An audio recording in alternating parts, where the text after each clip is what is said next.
morning, welcome to the next podcast of Andy Collier-talks cricket memorabilia.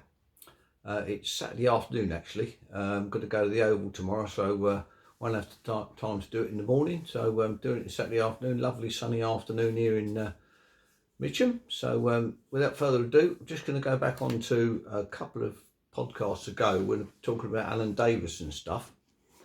This was the stuff that came through the other day when with which accompanied the Getty signature.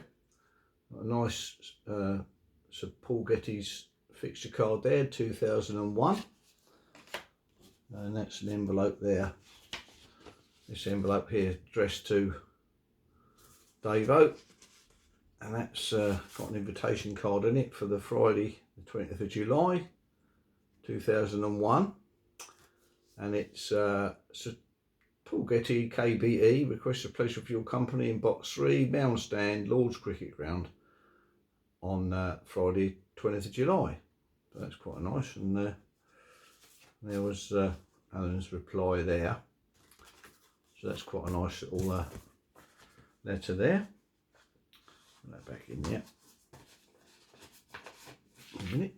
And then we've got an airmail letter here, which virtually another letter to Alan Davidson. Thank you for your kind note along with the photographs of Wormsley cricket. This is addressed to Alan and Betty, his wife. Well, you are back in Australia and we have just won our first one-day international after 11 losses in a row.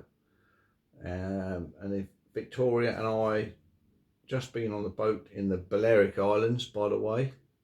We're stretching our summer out a little bit. We went with the Ingleby Mackenzies, had a lot of fun. I look forward to next summer when India and Sri Lanka will be here, and hope you both will be too. That's a nice letter there from Paul Getty, or his secretary, shall we say, on his behalf. Nice bit of correspondence there, and this last one here from Davo there, and it's thank you for your invitation from Sir Paul Getty to join him on the Friday the 20th of July 2001. Blah blah blah. Betty and I will be delighted to accept and look forward to another enjoyable day with Sir Paul and his guests. Our kindest regards to all, with best wishes, Alan Davidson. So quite a nice one there from Davo. Just getting back to John Paul Getty's secretary. So anyway, on to this week. A couple of bits turned up this week, which has led me on to doing some stuff on S.F.Barnes. But the first one that turned up was this nice little card here. A few memories there of sitting in the rain, and it's got on there, thanks to the splendid weather we have been able to enjoy ourselves thoroughly. And that's a Driscoll card. That's 1948, so perhaps he went and watched the cricket that year. A nice sort of comical sort of card there from that one. And the S.F.Barnes that turned up this week was this lovely one here, actually posted in 1907, but it's of 1902 McLaren side to Australia, when obviously McLaren was obviously a bit cheesed off with Barnes, and they went for a storm and said, if a ship goes down, at least Barnes will go down with us, or something like that anyway. So he's obviously a curmudgeon, the old bugger. But nice postcard there. And on the bottom there, it's got S.F.Barnes, McLaren's Anglo-Australian 11 1901-2, Staffs County CC and Port Hill Cricket Club, and it's sent in 1907. So lovely postcard there, pretty good condition. Got some writing on the back there, and sent to Hanley, I think, Staffs. So there's a nice card there. So that's letting me on to a few cards that I've got and photographs of S.F.Barnes. This one taken at Sydney, 1907. Original photograph there. Nice one here, which is a digital retake of Barnes and his family on the ship Saxon to South Africa, which is 1913. Nice, just a nice photograph that. Another one here, this is 1931, and he's got he's obviously got his MCC cap on there, but he's just obviously playing a bit of minor counties cricket then. That's a nice one there. Here he is again at Lord's bowling. That's about 1907, 9, something like that. And there's this nice one here which I managed to get a signature for. I've shown these before, but thought good excuse to show them again. This is Sid, what was he playing? Smethwick, just signed a contract for Smethwick Cricket Club. I think it was 1960, I think, something like that. 1930, it's got 35 on the back there. Well, I think he was a bit later than that, but anyway, a nice original photograph there. So that sort of got me going on what he did for Port Hill Cricket Club.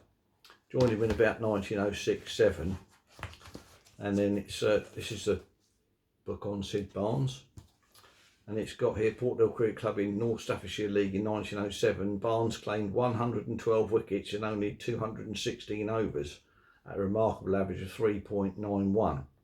So it gives you just a bit of an indication of how good he was. I know it's only club cricket, but that's still pretty exceptional.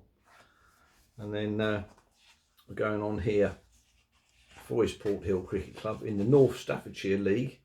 They are. His club hauls 893 wickets at barely 5 runs apiece.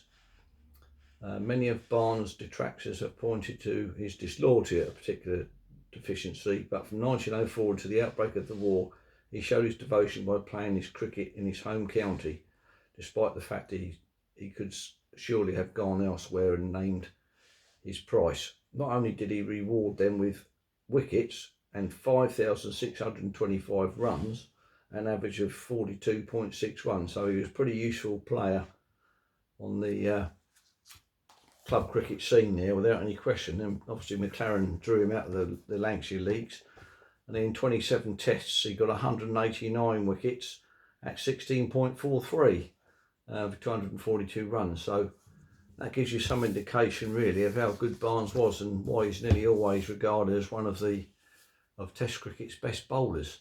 So it's just good to have all those stats there, and well, what it had been to have a glimpse of him bowling. There is a little bit of him bowling. It is I think he had a benefit match of Compton, and that turned up, and he bowled a full over. I don't know how old he was, but he was getting on in years, that's for sure, 70 or 80 for sure, but he still took his arm over. Anyway, that's it for today. Fairly short one today, but I hope you enjoyed it, and I hope I enjoy the Oval tomorrow. Go on, Surrey. Cheers.